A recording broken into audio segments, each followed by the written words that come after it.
Breaking news from overnight that's going to surprise and concern a lot of people. An elementary-age child in North Dakota has tested positive for the coronavirus. Parents at Fort Lincoln Elementary School in Mandan got letters from school officials last night that the school's been informed by state health officials that a student has tested positive for the COVID-19 virus. It also says families of students that were potentially in close contact with the affected student have been notified by the state, and that anyone else with symptoms should contact their doctor. We're not hearing any details yet from the state health department. The first cases of community-spread coronavirus are now confirmed in North Dakota. That brings the state total to 7. 362 people have been tested. State health officials and local lawmakers are stressing the importance of social distancing to continue to slow the spread of COVID-19. We have also learned that one of the confirmed cases in Minot is on the Minot Air Force Base. Among the many closures and cancellations to prevent the spread of COVID-19 are Fargo City facilities. That starts today, and they'll be locked down until further notice. Members of the public can contact city offices by phone, email, or online. And the state's largest shopping mall is also shut down. The doors at West Acres Mall are now closed until March 31st. Now, across the river in Minnesota, health officials are reporting 77 confirmed cases across the state, with nearly 2,800 people tested so far. New applications for unemployment insurance in Minnesota have now topped 50,000 this week, as closures of bars, restaurants, and other businesses to slow the spread of the coronavirus take a toll on the state's economy. The Department of Employment and Economic Development has been taking more than 2,000 applications per hour. That's compared with the usual of 40 to 50.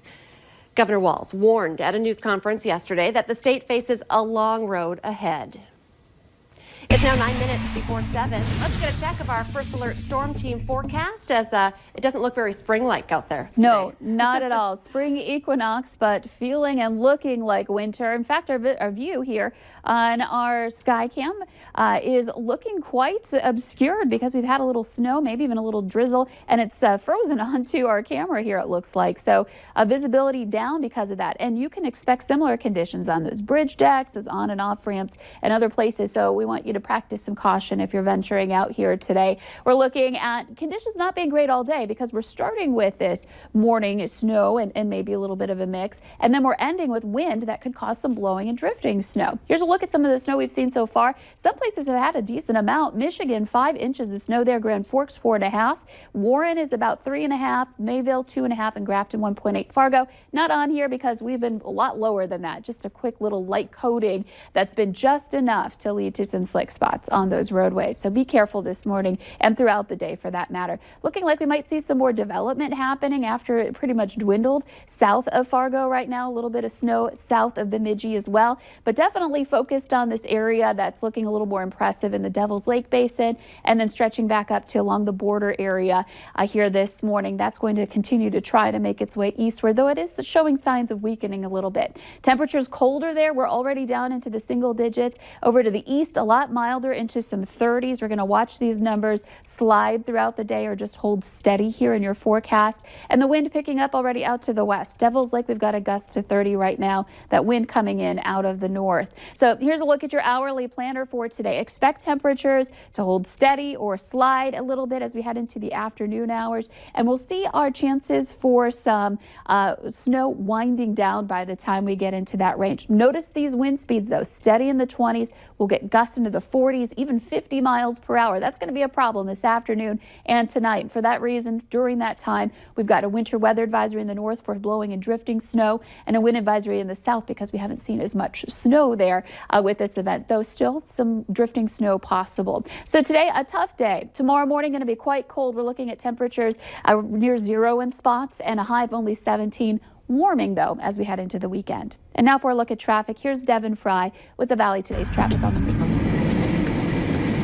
Thanks, Lisa. We are turning onto I-94 right now. We're going to be finishing up this hour heading east toward Minnesota. Now, the road conditions are going to be the first thing on everybody's mind when they wake up this morning as we see that snowfall coming down, and it has affected the roadways quite a bit. Here on the interstates, it's mainly just wet roads, which is good news there. There are some spots on I-94, however, where there are some areas that are still snow covered a little bit, but overall, mainly just wet roads. So, however, on some of our side roads, 45th Street, for example, which we were just on, a lot of the lanes are still snow covered there, so there's some slick roads as you make your way out the door, to say the least. Good news, though, you can afford to give yourself a few extra minutes as you make your way out the door, because the traffic flow is a bit lighter than what we're used to seeing at this point in the morning. You can see the westbound lanes of I-94, some good gaps between the vehicles here, so good news as you're making your way out the door. However, bad news, you're going to want to watch out for those slick roads. Now, we did just receive word of an accident on 52nd Avenue. It's right on the corner of 52nd Avenue and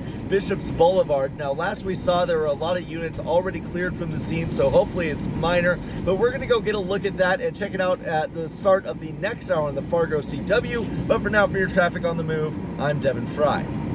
Blood supplies across the U.S. are at unprecedented shortages because of COVID-19, and there's an urgent plea for help. Many of the blood drives that were scheduled were at schools and businesses, and they've been getting canceled as schools and businesses close. In the Minnesota and Dakotas region, 110 blood drives have been canceled, resulting in more than 3,500 fewer blood donations. Now, before you head out the door to donate, Vitalant asks you to make an appointment online to speed up the process. The Minnesota Board of Cosmetology is telling salons and spas across the state that it's time to close. The board says they have received guidance that hair salons, nail salons, and other spa-like businesses are included in the governor's executive order and should be closed through March 27th. With schools shut down in both North Dakota and Minnesota, things may feel a little out of the norm for both you as a parent and your kids. To help us keep our kids busy during this time, we check in with the Valley Today's Abby Furchner. Good morning, Abby. Hi, good morning, Lisa. We're joined by Emily Brooks, who is a local mother here and is having her kids at home during this time where schools are closed. And Emily, how are you kind of keeping them busy with some different craft ideas? Yes, so one of the craft ideas I have from today are t-shirt bracelets. So I took t-shirts that maybe my child has grown out of, or it has a tear stain on it, and I cut simple strips using my fabric scissors to have them, and did half-inch strip pieces. And I looked for a knit material, which means it has a nice stretch to it. And then I just simply braided the strips. And then after I braided it a significant amount, I measured it around my wrist and did a simple knot at the end and trimmed the excess pieces.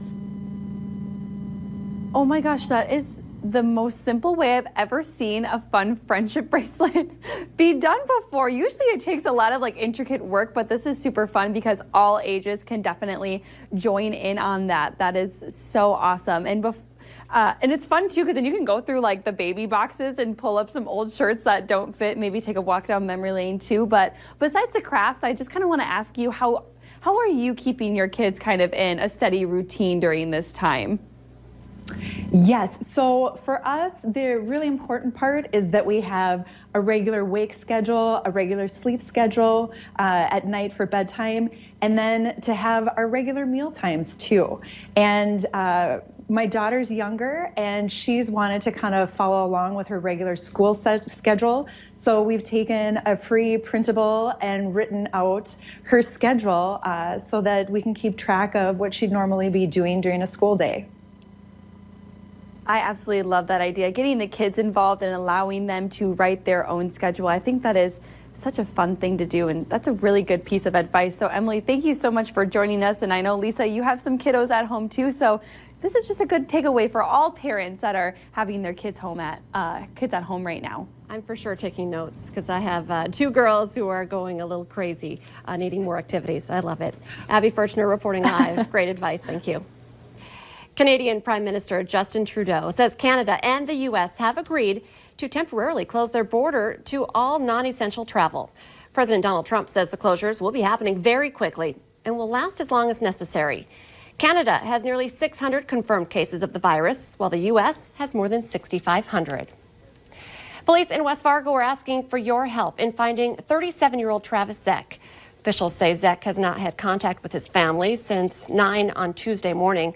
He was last seen driving a black 2015 Chevy Tahoe with North Dakota license plate 197CZN.